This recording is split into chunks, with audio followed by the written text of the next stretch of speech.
तो हम लोगों ने लास्ट क्लास देखा था कि कोई भी केमिकल रिएक्शन होता है, तो कोई भी केमिकल रिएक्शन होता है उसका इंडिकेटर क्या क्या है। इंडिकेटर कैसे पता चलता है कि कोई भी केमिकल रिएक्शन हुआ है। सो तो पहला क्या था कि चेंज इन स्टेट, अवस्था में बदलाव होता था, कलर में बदलाव होता था, गैस निकलता था केमिकल रिएक्शन से, और टेम्परेचर, मान लीजिए पहले ठंडा था फिर बाद में गर्म हो गया, पहले गर्म था फिर ठंडा हो गया केमिकल रिएक्शन होने के बाद।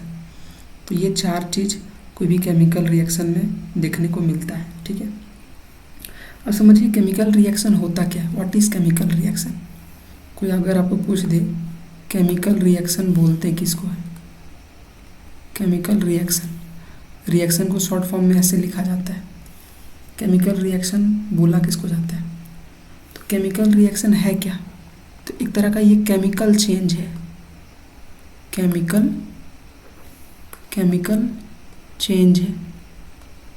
केमिकल चेंज मतलब ऐसा चेंज जो वापस नहीं आए। जैसे मान लीजिए एक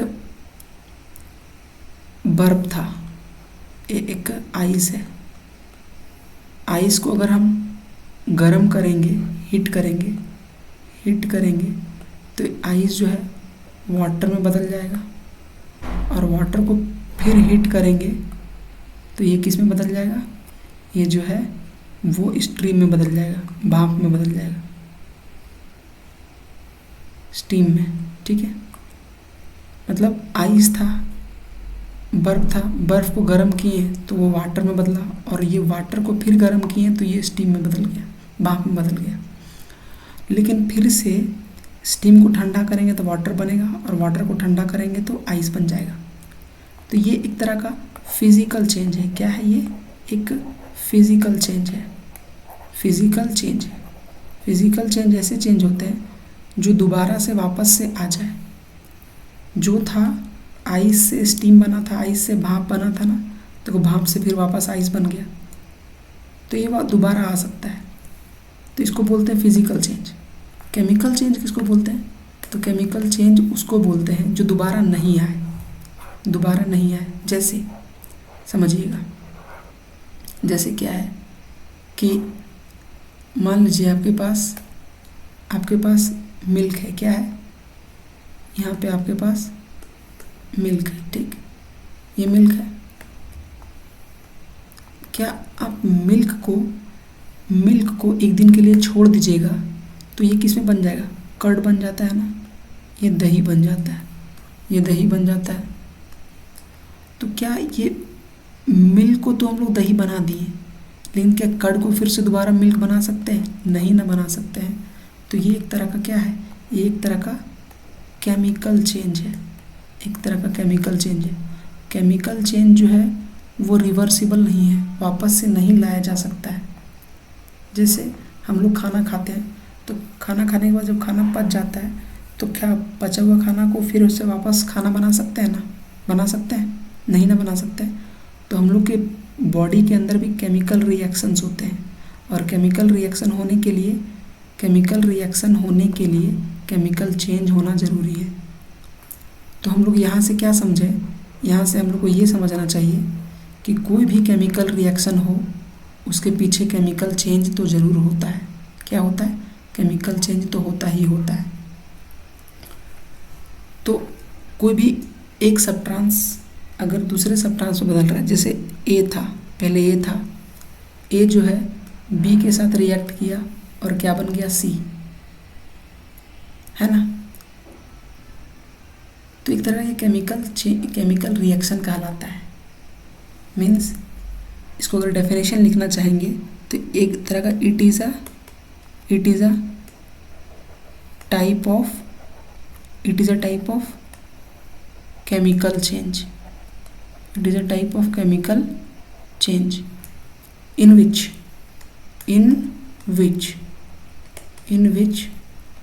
one or more substances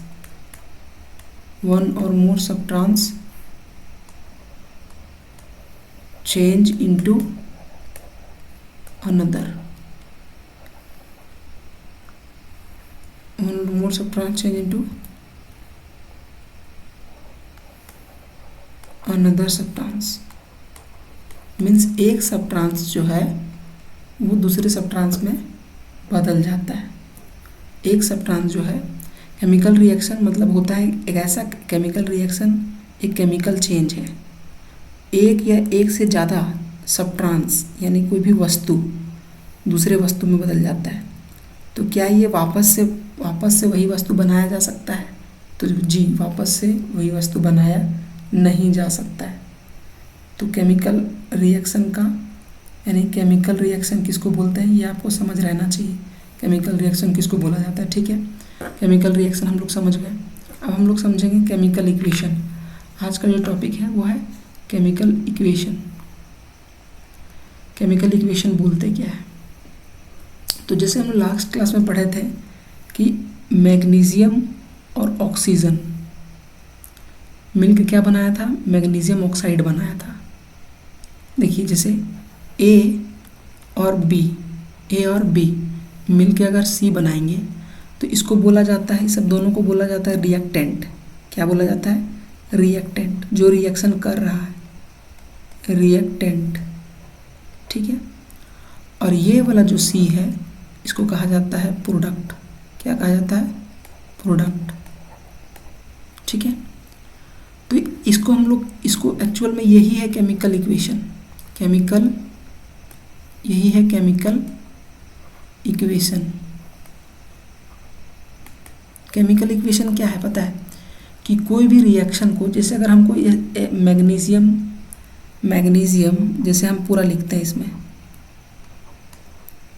magnesium को रिएक्शन कराएं ऑक्सीजन के साथ, मैग्नीशियम को ऑक्सीजन के साथ रिएक्शन कराएं तो क्या बनाया? मैग्नीशियम ऑक्साइड बनाया। क्या बनाया? मैग्नीशियम ऑक्साइड बनाया, ठीक है। मैग्नीशियम को ऑक्सीजन के साथ रिएक्शन कराया तो मैग्नीशियम ऑक्साइड बनाया। तो यहाँ से आपको ये समझना होगा कि देखिए कितना बड़ा है ना, इतना बड़ा करके लिखना पड़ता है।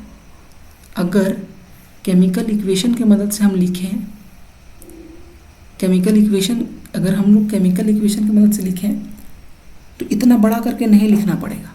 इसको हम लोग छोटा करके केमिकल इक्वेशन की मदद से मैग्नीशियम को Mg लिख दिए, ऑक्सीजन को प्लस का साइन डाल के ऑक्सीजन को O2 लिख दिए और एरो डाल के मैग्नीशियम ऑक्साइड को MgO लिख दिए।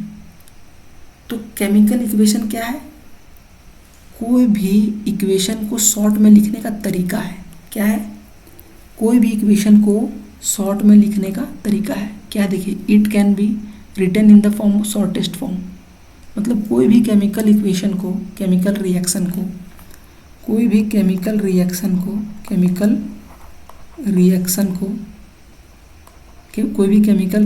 को शॉर्ट में लिखने का, क्या? शॉर्ट में लिखने का तरीका है।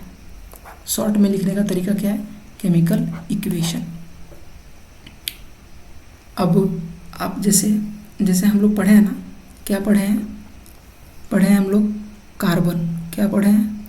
कार्बन। अगर हम लोग कार्बन को रिएक्शन कराते थे ऑक्सीजन के साथ तो ये क्या बनाता था? ये बनाता था कार्बन डाइऑक्साइड। कार्बन को ऑक्सीजन के साथ रिएक्शन कराएं तो कार्बन डाइऑक्साइड बनाया। तो इतना बड़ा ना लिख के हम लोग छोटा में ऐसे लिख सकते हैं ना, कार्बन प्लस ऑक्सीजन क्या बनाया? Carbon dioxide. ये इसका मतलब भी सेम है और इसका मतलब भी सेम है। ये क्या है? ये एक शॉर्टेस्ट तरीका है जो काम को आसान बनाता है। तो कोई भी केमिकल रिएक्शन को लिखने का शॉर्टेस्ट तरीका है केमिकल इक्वेशन। कोई भी केमिकल रिएक्शन को लिखने का शॉर्टेस्ट तरीका है केमिकल इक्वेशन, ठीक है। तो केमिकल इक्वेशन आपको समझ में आया होगा। आई होप कि केमिकल इक्वेशन आपको बढ़िया से समझ आया हो, ठीक है। अब हम लोग जो पढ़ेंगे, देखिए केमिकल इक्वेशन में क्या है? केमिकल इक्वेशन में हम लोग बीच में जो है ना, मैंने दिए कार्बन को पूरा कार्बन ना लिख के सिर्फ उसका सिंबल लिखे हैं। क्या लिखे हैं? सिर्फ उसका सिंबल। ऑक्सीजन को पूरा ना लिख के सिर्फ उसका सिंबल लिखे हैं, और कार्बन डाइऑक्साइड को पूरा ना लिख के उसका सिंबल लिखे हैं। बीच में देखिए, क्योंकि कार्बन और ऑक्सीजन रिएक्ट कर रहा है ना, तो बीच में प्लस का साइन है, फिर एरो है, और जो प्रोडक्ट बना वो। तो इसको, इस सब दोनों को, कार्बन और ऑक्सीजन, ये दोनों कहलाएगा रिएक्टेंट। क्या कहलाएगा? रिएक्टेंट। रिएक्टेंट जो रिएक्शन कर रहे हैं। और जो कार्बन डाइऑक्साइड बना ये है प्रोडक्ट। ये क्या है? प्रोडक्ट। ठीक है, आपको ये समझ आया होगा। अब हम लोग पढ़ते हैं, अब हम लोग नेक्स्ट टॉपिक की ओर पढ़ते हैं। अभी इसके बाद जो है वो बैलेंसिंग ऑफ केमिकल इक्वेशन है। इसको हम लोग लास्ट में दिखेंगे, बैलेंसिंग ऑफ केमिकल इक्वेशन। पहले हम लोग पढ़ते हैं types of chemical equation. Types of chemical equation, balancing of chemical. अच्छा, आप चलिए अभी पढ़ लेते हैं बैलेंसिंग ऑफ केमिकल इक्वेशन क्या होता है, अभी हम लोग पढ़ लेते हैं। ठीक है, जैसे कोई भी केमिकल इक्वेशन लिख लो आप। जैसे केमिकल इक्वेशन हम लिखते हैं, कार्बन प्लस ऑक्सीजन मिलके क्या बनाया? Carbon dioxide. ये क्या है? एक तरह का केमिकल इक्वेशन है। एक तरह का क्या है? एक तरह का ये केमिकल इक्वेशन है। ठीक है, एक तरह का ये केमिकल इक्वेशन है। तो इस केमिकल इक्वेशन को बैलेंस करना है। क्या करना है? बैलेंस करना है। बैलेंस करने का मतलब, बैलेंस करने का मतलब है कि दोनों साइड बराबर करना। बैलेंस मतलब क्या होता है? बराबर करना ना। देखो बराबर कैसे करेंगे। इधर एक कार्बन है, क्या इधर कितना कार्बन है? इधर भी एक ही कार्बन है। इधर कितने ऑक्सीजन है? 2 ऑक्सीजन है। इधर भी कितने ऑक्सीजन है? 2 ऑक्सीजन है। मीन्स ये पहले से ही बैलेंस है। ये जो इक्वेशन है पहले से ही बैलेंस है। एक इक्वेशन और देखते हैं। देखिए, जैसे हम लोग, बहुत फेमस है हाइड्रोजन गैस। ठीक है, उसके साथ ऑक्सीजन गैस मिलता है तो क्या बनाता है? ये बनाता है वाटर। क्या बनाता है? वाटर। ठीक है, हाइड्रोजन गैस के साथ ऑक्सीजन गैस मिला तो ये वाटर बनाया। कितने हैं हाइड्रोजन? यहाँ पे 2। हम लोग जो अभी सीख रहे हैं मेथड, बैलेंसिंग करने का मेथड जो सीख रहे हैं, बैलेंस करने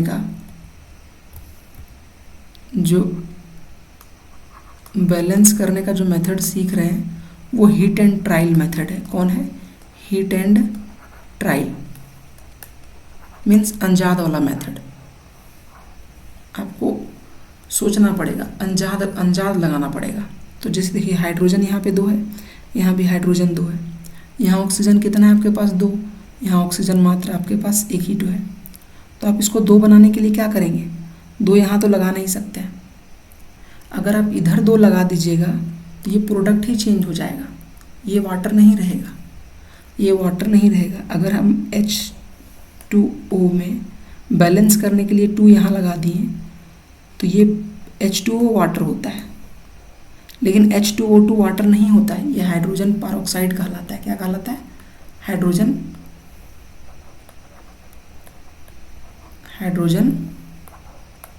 परऑक्साइड, H2O2। तो ये तो वाटर रहा नहीं। अगर ये वाटर नहीं रहा तो अपने को फ़ायदा क्या होगा? तो ये तो प्रोडक्ट ही चेंज हो जाएगा। यहाँ प्रोडक्ट हम लोग को चेंज करना नहीं है। इसीलिए कभी भी हम लोग बैलेंसिंग करते हैं ना, तो यहाँ कभी भी नहीं लगाते। जब भी लगाना होता है हम लोग हमेशा इधर लगाएंगे। 2 ऑक्सीजन है, यहाँ भी 2 ऑक्सीजन बनाने हैं तो 2 इधर गुना कर दिए। अब जब 2 इधर गुना किए तो 2 ऑक्सीजन बन गया। लेकिन हाइड्रोजन देखिए 2 और यहाँ 2 से गुना हो गया, 4 हाइड्रोजन बन गए। और यहाँ पे 2 ही हाइड्रोजन है, तो 4 हाइड्रोजन इधर भी बनाने के लिए कितना गुना करना पड़ेगा? 2। अब देखिए, यहाँ पे आपके पास 4 हाइड्रोजन है, 2 ऑक्सीजन है, 4 हाइड्रोजन है और ये 2 ऑक्सीजन भी है। ये 2 इसके लिए भी है और ये 2 इसके लिए भी है। ये जो 2 है वो इसके लिए भी है और ये इसके लिए भी है, दोनों के लिए है। तो हमारे पास 4 हाइड्रोजन और 2 ऑक्सीजन है, ठीक है। तो ये क्या है, अपने आप में ये बैलेंस हो गया, ठीक। हिट एंड ट्रायल मेथड से बैलेंस हो गया। यहाँ पे जो एनसीईआरटी में दे रखा है बैलेंसिंग करने का तरीका, वो हिट एंड ट्रायल मेथड है और आपको यही मेथड सीखना पड़ेगा। जैसे एक एग्जांपल और समझते हैं। एग्जांपल है आयरन, Fe मतलब होता है आयरन, ठीक है।